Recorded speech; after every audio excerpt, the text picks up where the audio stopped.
Korea open finals आ चुका है, timings discuss करते हैं और हाफ वीडियो खत्म होगा। उसके बाद एक मैच है जिसके बारे में डिस्कशन करना बहुत ज़्यादा इंपॉर्टेंट है, तो उसके बारे में एलेबोरेटेड डिस्कशन करेंगे। पहले टाइमिंग्स जान लेते हैं। सबसे पहला मैन सिंगल से शुरुआत करते हैं। Anderson Antonsen versus Jonatan Christie. आपको सुबह 10 बजे के आसपास ये मैच देखने मिल जाएगी। क्यों आप लोगों को ये मैच देखनी चाहिए? पहली चीज़, जॉनर क्रिस्टी कल जो मैच दिए उन्होंने, मुझे वो माइंडसेट दिख रहा है, उनका विनिंग माइंडसेट वापस आ रहा है यार। देखा, बहुत टाइम हो चुका है जॉनर क्रिस्टी को मैं विक्टर के सामने परफॉर्म करते हुए देखा है, बहुत प्लेयर के सामने परफॉर्म करते हुए देखा है, बट वो माइंडसेट था ना, वो मिसिंग चल रहा था जॉनर क्रिस्टी का। एंड वो चीज़ मैंने कल देखी। एंड यार क्या प्यारा जेस्चर था जॉनर क्रिस्टी से।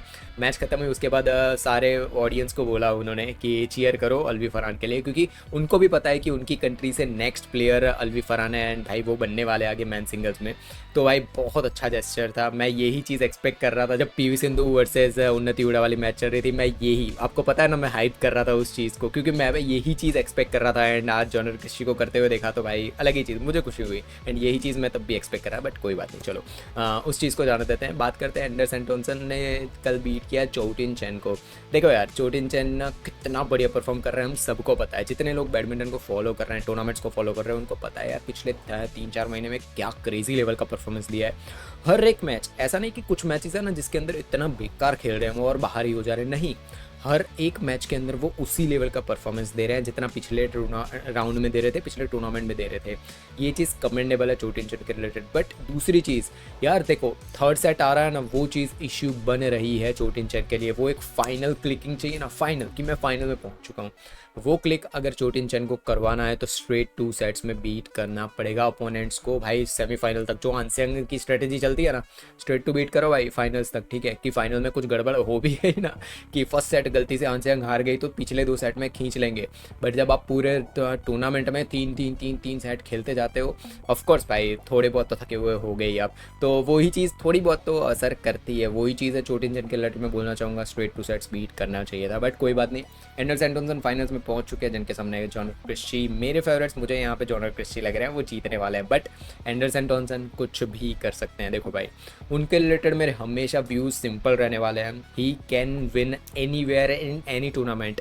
वर्ल्ड चैंपियनशिप्स ले लो, ओलंपिक ले लो, कोई भी टूर्नामेंट ले लो, उनकी गेम इस लेवल तक स्टेबल है एंडरसन एंटोनसन की, और उससे ज़्यादा स्टेबल उनका माइंडसेट है भाई। ये चीज़ मैंने प्रणव राचेस वाली मैच में देख ली थी भाई, कितना स्टेबल माइंडसेट है एंडरसन एंटोनसन का।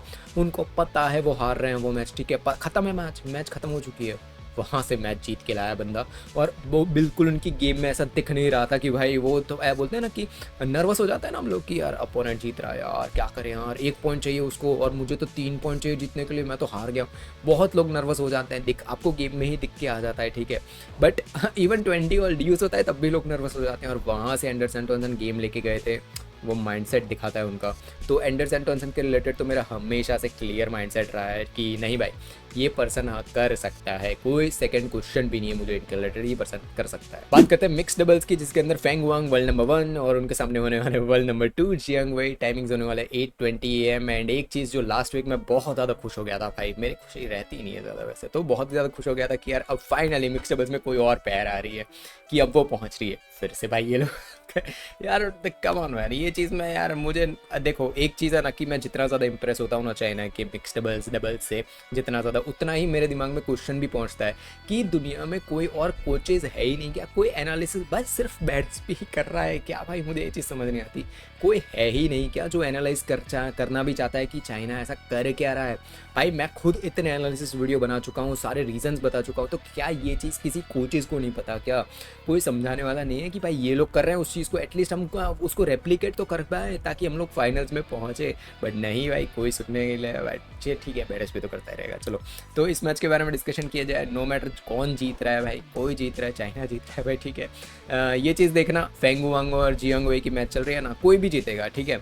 जो चीज़ वर्ल्ड चैंपियनशिप्स में हुई थी ना कि जियांग वेई को भाई मैच खत्म होने के बाद, मतलब जब वो हारे थे तो उनके कोच उनको समझा रहे थे कि भाई ये हुआ वो सब मैच के बारे में डिस्कशन हो रहा था यार, सिल्वर मेडल से भी वो लोग सेटिस्फाइड नहीं थे। वो चीज़ आप यहाँ पे नहीं देखोगे, ये मैच खत्म होगी उसके बाद। उसका रीज़न क्या पता है? चाइना को पता है कि भाई हमारे जो भी जीत रहा है, हमारी कंट्री जीत रही है ना, ये माइंडसेट है ना कि भाई कंट्री जीतनी चाहिए। ये माइंडसेट बहुत इंपॉर्टेंट बन जाता है जब आप है ना इंटरनेशनल स्टैंडर्ड्स पे खेलने जा रहे हो। ये माइंडसेट बहुत ज़्यादा इंपॉर्टेंट है भाई। जब आप अपनी ही कंट्री के प्लेयर के सामने खेल रहे हो और आप इतना ज़्यादा कॉम्पिटिटिव हो जाते हो ना, जैसे चाइना वाले हो जाते हैं। देखना कल फेंग वांग वर्सेस जियांग वेई वाली मैच आप लोग भी देखना, आपको आइडिया आएगा। एक दूसरे के सामने इतने कॉम्पिटिटिव है ना, तो भाई दूसरे के सामने खेलेंगे तो उनको तो भाई थ्रैश आउट करके ही रहेंगे ना।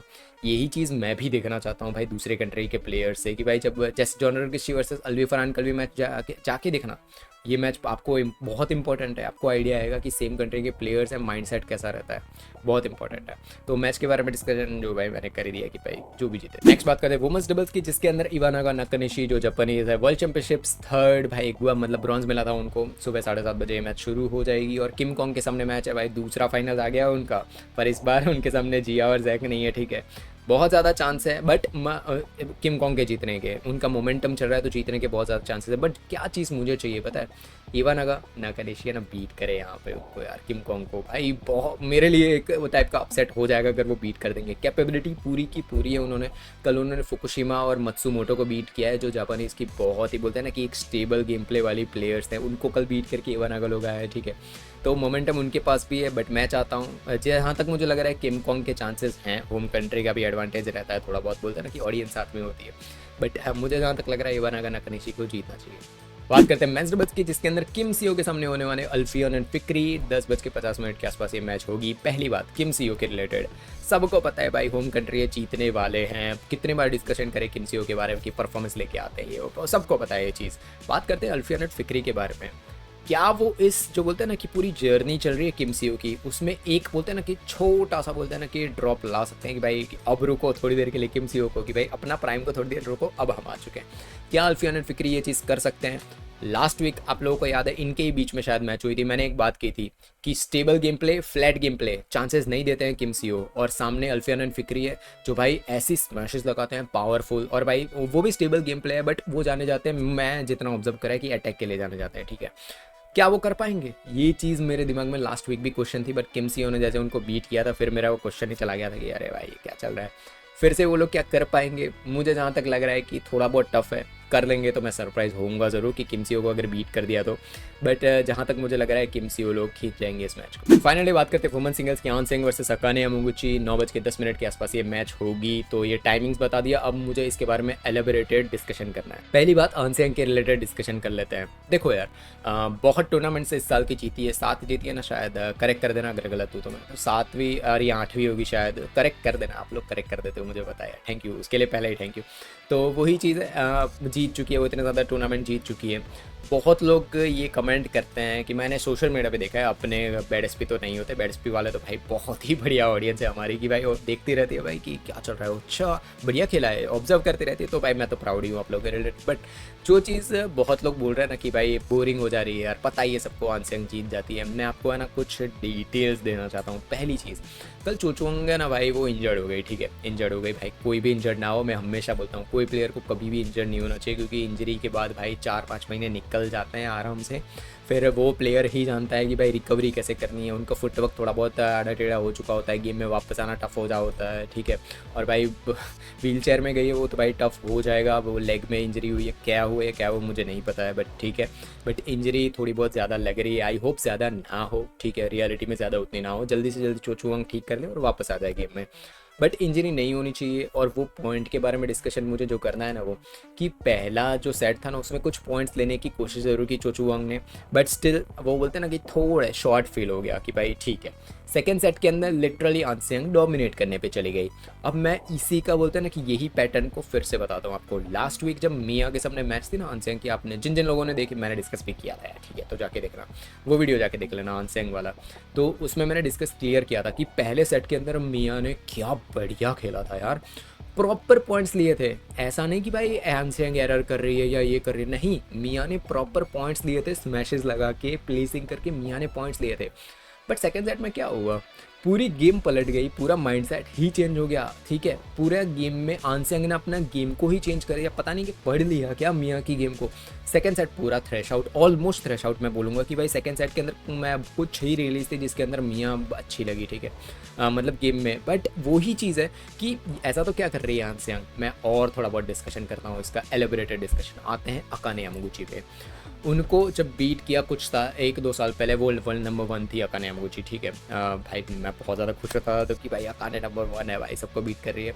जब से आन सिंह ने उनको बीट करना शुरू किया है ना भाई, पूरी दुनिया के प्लेयर साइड में रख दो और एक आन सिंह को साइड में रख दो, जब भी अकाने यामागुची की उनके सामने गेम आती है ना, पहले 11 पॉइंट इतना बढ़िया खेलेगी भाई साहब, इतना बढ़िया खेलेगी अकाने यामागुची कि वो आप सोचोगे कि यार आज आंसियांग बीट हो रही है इनके सामने। 11 पॉइंट 12 पॉइंट खत्म होती ही अकाने यामागुची की गेम ही कॉन्ट्रास्ट चली जाती है कि भूल ही जाती है कि वो क्या करना है। जैसे हमारे प्लेयर्स के साथ होता है ना कि आज वो लोग ऐसे एंडरसन टॉनसन को बीट कर देंगे, इनको बीट कर देंगे, किसी को भी बीट कर देंगे और कल उनकी गेम ही डिफरेंट हो जाएगी, ठीक है। तो वैसा अकाने यामागुची के साथ है हाफ सेट में ही, और आंसियांग के सामने ही है, किसी और के सामने नहीं, आंसियांग के सामने ही है।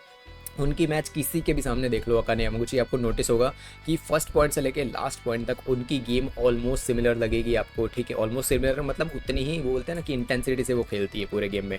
आंसियांग के साथ मैच आती है ना 11 पॉइंट तक अकाने यामागुची टॉप लेवल का बैडमिंटन दिखाती है, बट जैसे ही 11-12 पॉइंट जाते हैं उनकी गेम पलट जाती है भाई। यही चीज़ है, आंसियांग के सामने कोई भी अच्छा प्लेयर आता है, गाओ फेंग जी थी, देन गुंजी के बारे में तो मैं डिस्कशन कर चुका हूँ भाई, देन हानियू तो को भाई थ्रैश आउट ही कर देती है वो, ठीक है। इवन तो हानियू की गेम प्ले मुझे पसंद है, बट स्टिल आंसियांग के सामने नहीं टिक पा रही है। चेन युफई की बारी आती है, ठीक है, चेन युफई कभी कभार टिक जाती है उनके सामने, बट स्टिल बहुत बार चेन युफई को देखा है कि वो भी थ्रैश आउट हो जाती है आंसियांग के सामने। सिंपल रीज़न है, ठीक है, क्या चल रहा है, अकाने यामागुची को भाई थिंकिंग करने की बहुत ज़्यादा ज़रूरत है कि yes she can win against An Seyoung. उनकी गेम में मुझे ये चीज़ ऑब्जर्व हो जाती है कि वो छोड़ देती है गेम को यार। 12-13 पॉइंट होते हैं, उनको पता चलता है ना कि भाई आंसियांग अब अपनी गेम दिखा रही है प्रॉपर, वो छोड़ ही देती है कि हाँ यार मैं नहीं जीत पाऊंगी आंसियांग के सामने। ये आपको नोटिस होगा उनकी गेम से। आप ये कॉन्ट्रास्ट लास्ट वीक जब फाइनल्स चल रहे थे अकाने यामागुची वर्सेस आंसियांग, ये चीज़ आप नोटिस कर सकते हो, कॉन्ट्रास्ट दिखेगा, कंप्लीट कॉन्ट्रास्ट। यही चीज़ है जो अकाने यामागुची को बहुत ज़्यादा हैम्पर कर रही है। मैं चाहूँगा कि वो पहला जो पार्ट है ना उतना ही जो परफॉर्मेंस दे रही है वही चीज़ को रिपीट करे, बट यहीं पे आता है आंसियांग के रिलेटेड जो बोलता हूँ उनकी बोरिंग हो रही है ये वो। अब मैं उसी को डिस्कशन करता हूँ। पहली चीज़, मैं कभी भी आंसियांग की गेम से बोर नहीं हुआ, भले उन्होंने 21-7 21-5 से ही अपोनेंट को कैसे बीट किया। हर एक मैच आती है कुछ ना कुछ सीखने मिलता है उनकी गेम से कि अरे भाई क्या प्लेसिंग किया है। कल चोचो वंग की गेम से मुझे ये चीज़ सीखने मिली कि साइड लाइन्स होती है ना, साइड लाइन्स, वहाँ पे आंसियांग चाहती ना तो फुल ऑन स्मैश लगाती और वो पॉइंट ले जा सकती थी। बट होता क्या है, जो भाई लेजेंड्स लोग हैं वो करते हैं कि भाई हाफ कोर्ट खाली मिल गया है, अब मैं एकदम परफेक्ट स्मैश यहाँ पे लगा के पॉइंट ले जाऊँगा, ठीक है, और उनको पॉइंट मिलते भी है, ठीक है। बट 10 में से कितने बार, 7 बार 8 बार मिलते हैं। आप नोटिस करोगे अगर 10 शॉट आंसियांग लगाएगी ना उस जगह पे, उसमें से 9 बार उनके लगते हैं वहीं पे जगह पे, 9 बार, ठीक है। क्यों लगते हैं भाई, कल चोचुओंग की गेम से मैं आपको एग्जांपल देता हूँ। उन्होंने एक प्रॉपर रैली खेली और उनको जो चोचुओंग का बैक हैंड साइड वाला वो खाली मिला थोड़ा, ठीक है। अब वो चाहती तो फुल ऑन स्मैश लगा देती थी आंसियांग और वहाँ पे लगाई थी और उनको पॉइंट वहाँ पे मिल जाता, ठीक है। उन्होंने क्या किया, फुल ऑन स्मैश नहीं लगाई, उन्होंने प्लेसिंग की वहाँ पे, और लाइन है ना लाइन, ओ भाई वहाँ पे परफेक्ट वहीं पे लाइन पे ही गिरा शटल, समझ रहे हो। तो जस्ट इमेजिन वो फास्ट स्मैश लगा सकती थी, बट चांसेस थे कि फास्ट स्मैश लगाने पे 80% चांस थे कि लग जाते, 20% चांस थे कि बाहर जाता, ठीक है। बट प्लेसिंग करती वो तो उनको पता है 90% चांस है कि परफेक्ट जगह पे लगेगा। ये थिंकिंग उनकी गेम में चलती है। मैं ऑब्जर्व वो जो चीज़ कर रहा हूँ वही आपको बता रहा हूँ, ठीक है। मैं जो चीज़ ऑब्जर्व कर रहा हूँ, ये थिंकिंग सोचो इस प्लेयर की इतनी ज़्यादा चलती है कि भाई वो फास्ट मैच लगा के भी पॉइंट ले सकती थी, बट उनको पता है कि 20% चांस है यार बाहर जा सकता है, मैं प्लेसिंग कर देती हूँ यार। ये थिंकिंग जब किसी और प्लेयर के पास आ ही नहीं रही है, ठीक है, तो वो कैसे जीत पाएगा आंसियांग के सामने। जब कोई प्लेयर अंधाधुंध फायरिंग करनी शुरू कर देता है आंसियांग के सामने कि उस प्लेयर को पता है कि भाई मेरे पास स्मैश है, मैं स्मैश बहुत बढ़िया लगा सकती हूँ, ठीक है, वो प्लेयर अंधाधुंध आंसियांग के सामने स्मैशेस लगाना शुरू कर देगा। भाई आंसियांग फिर उस गेम को इतना स्लो कर देगी ना कि वो स्मैश लगा ही नहीं पाएगी वो अपोनेंट, ठीक है। तो ये चीज़ ऑब्जर्व करो कि आंसियांग कितना जल्दी एक सेट के अंदर ही, सेकंड सेट के अंदर वो समझ जाती है कि आज ये प्लेयर ऐसा खेल रहा है, अब इसको है ना इसी गेम में। अब भाई ये ऑब्जर्वेशन होता है उनका, देखो गेम में कितना ज़्यादा ऑब्जर्वेशन चल रहा है। इतना ऑब्जर्वेशन जो आंसियांग कर रही है उसका 5% भी किसी प्लेयर के पास आ गया ना, मैं बोल रहा हूँ एक कॉम्पिटिटिव गेम प्ले हो जाएगी आंसियांग के सामने उनकी, फिर ये बोरिंग वाली चीज़ें नहीं होगी। एंड सेकंड चीज़, मैं 10-15 साल तक भी आंसियांग को इसी में देख सकता हूँ, क्योंकि मुझे पता है हर एक टूर्नामेंट के बाद मुझे कुछ ना कुछ सीखने मिलने वाला है उनसे। मैं भाई ऑफकोर्स भाई आप लोग ये चीज़ पता ही है कि भाई हमेशा कोई टूर्नामेंट होती है, कोई मैच होती है, मेरा एनालिसिस वाला ही माइंडसेट ओपन हो जाता है, ठीक है। लाइव वाला वीडियो जाके देख लेना, आपको आइडिया आ जाएगा उसमें कैसे कमेंट्री और सब कुछ किया था भाई, वो माइंड चल जाता है मेरा। तो वही चीज़ है भाई, अगर ये मैच के बारे में थोड़ा बहुत फाइनल वर्डिंग्स मेरे दिया जाए तो मैं सिर्फ एक ही चीज़ चाहता हूँ, अकाने यामागुची से स्टार्टिंग का जो माइंडसेट है ना वो ही चीज़ कॉपी पेस्ट कर दे तो एटलीस्ट एक थर्ड सेट तो हो ही जाएगा। मैं मैच विन का तो बिल्कुल भी नहीं सोच रहा हूँ, ठीक है, इवन दो अकाने यामागुची मेरी फेवरेट है, बट स्टिल मैं सोच रहा हूँ थर्ड सेट हो जाए तो मज़ा आ जाए यार, थर्ड सेट जाना चाहिए, ठीक है, एटलीस्ट थर्ड सेट जाए, वो मेंटल ब्लॉकेज है ना वो थोड़ा बहुत कम हो जाए अकाने यामागुची का। एक फाइटिंग स्पिरिट वाली मैच मुझे चाहिए यार, ऐसा नहीं चाहिए अकाने, क्योंकि अकाने होंगे चाहिए उनके सामने, तो इसी वजह से। तो आपके क्या व्यूज़ है इस मैच के रिलेटेड कमेंट बॉक्स में बताओ, लेकिन नेक्स्ट वीडियो में फिर चले बाय। भाई ये क्या लगा रखा है इंटरनेट पे लोगों ने कि भाई Viktor Axelsen Ayush Shetty Viktor Axelsen, भाई उनको आयुष शेट्टी रहने दो। इसके रिलेटेड मैंने प्रॉपर डिस्कशन किया है इस वीडियो में, जाके देखो कि इंटरनेट पे क्या फालतू चीज़ें लोगों ने लगा रखी है। तो इस वीडियो में प्रॉपर मैं डिस्कशन किया है, यहाँ